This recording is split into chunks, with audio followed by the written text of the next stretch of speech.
Welcome back to our international viewers, and thanks for joining us for the English News Edition.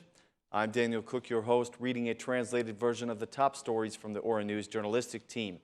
In political news, the majority is waiting for February 23rd, which is the president's deadline for appointing the new ministers of economy and finance. If the president does not issue the decrees, the majority is planning to charge him with violating the Constitution and request that he be dismissed from office. Sources from within the majority tell us that the new appointments and dismissals will not be voted on by the parliament until this deadline is passed and until it becomes clear that the president will not make the decrees. Contacted by Ora News, the Minister for Relations with Parliament, Ramonella Felai, made the following comments on the issue. The Constitution requires the President to decree the proposals of the Prime Minister for appointments and dismissals. The obligation is absolute and not optional, meaning that the President has no other choice but to issue the decrees. She said that any other action would make the President appear like a blind supporter of a party. On the other hand, sources from the President's office say that according to the Constitution, the President cannot decree the new appointments until the Parliament has reviewed the dismissal of the old ministers. The President must decide his course of action before the deadline on Tuesday. If he signs the decrees, they will be voted on in Parliament on Thursday, or the majority can call an extraordinary plenary session just for the vote. However, the majority will still face off with the President even if he approves the decrees. The new ministers must be sworn in by the President, and the Constitution does not set a time limit or deadline for this requirement.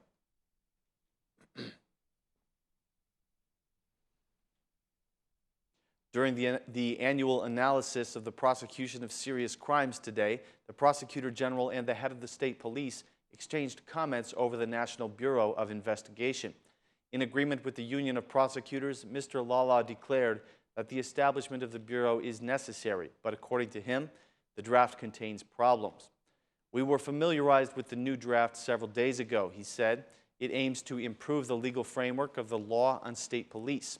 The draft provides the establishment of a special police unit, the National Bureau of Investigation. This structure is intended to increase the denouncements of corruption among high-level officials. The Prosecutor General praises the establishment of the structure, even though we do have reserves about the way the draft has been presented. We share the conviction of the Union of Prosecutors regarding the problems this legal draft represents, said Mr. Lala. In response, the State Police Director Haki Chako said that the Bureau will change the way that the investigations are conducted and will be under the complete supervision of the prosecution, not the state police. He said, the National Bureau of Investigation is considered to be the most important police structure, which will investigate even the high-level officials in record time.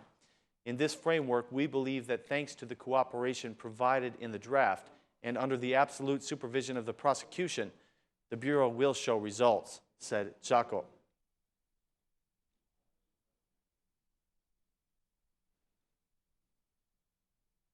The Socialist MP Ben Blushi was invited to be a guest last night on our program, The Unexposed.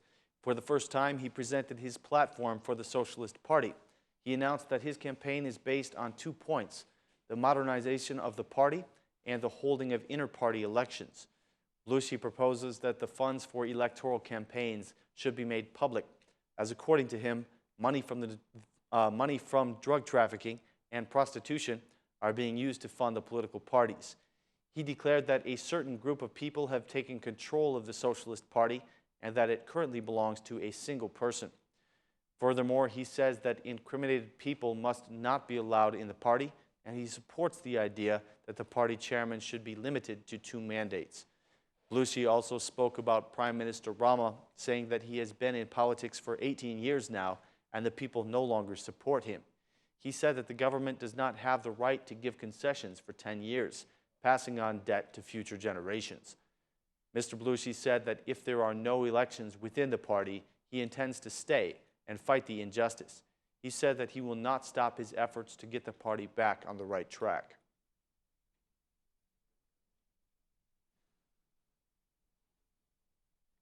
On the International Day of Social Justice, the Minister of Justice, Uli Manjani, has proposed a number of amendments to the law on the School of Magistrates. He emphasized the need for increased admission quotas, because according to him, there can be no justice reform without competition in the human resources. He said, "I propose that we increase the admission quota for the School of Magistrates because we need to be ready to cope with the justice reform.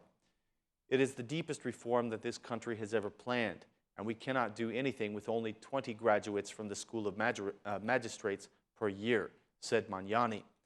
The U.S. Deputy Ambassador David Muniz pointed out that the justice reform must not only be adopted, but must also be implemented. He gave the reminder that all must be treated equally before the law. He said, "As you heard from Mr. Kerry on Sunday, the struggle for a more accountable government requires the support of every Albanian. This means that all of you have the responsibility to make sure that the justice reform is not only approved by the Assembly, but also properly applied. You must make sure that the judges and prosecutors will adhere to the same rules and that the system will treat everyone equally, regardless of political affiliation, family ties, or origin," said Mr. Muniz.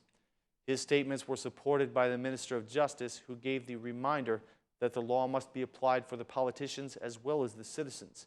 He said that the time has come for the political class to realize that they are not above the law. According to data from Instat, Albanian exports in 2015 suffered an annual decline of 4.9%, marking the weakest progress since 2009. However, according to Prime Minister Rama, the exports in 2015 increased for the entire region. He has said that the increase of exports has raised the expectation for economic growth during 2016, which according to him will be over 3%. He said, "The economic indicators convince us that the economic growth this year will be above 3%. We know that there is still much to be done, starting with the liberation of business loans and facilitation of procedures." The Prime Minister made his statements during a meeting today with the 20 largest exporters in the country. The Prime Minister assured them that the operation against informality has begun a new phase and that tax inspectors will no longer be visiting businesses without warning. "We have entered a new phase," he said. "I ask for your understanding in cases in which the audits come unexpectedly and when the ethics or efficiency of the auditors are not at the appropriate level. The new phase that we have already begun will avoid any abusive visits from tax inspectors," said Prime Minister Rama.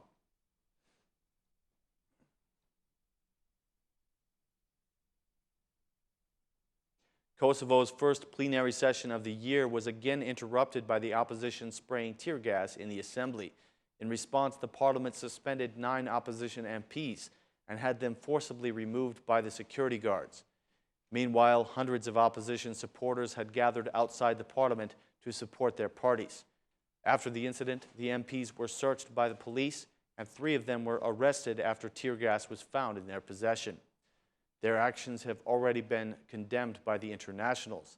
The U.S. Ambassador Greg Delowy expressed his regret for the violation of the country's democracy. He appealed to the opposition parties to stop their acts of violence and to sit down and talk about solutions to the political crisis. That's all of our news for this evening. Thanks again for watching, and please join us again at the same time tomorrow. Have a great night.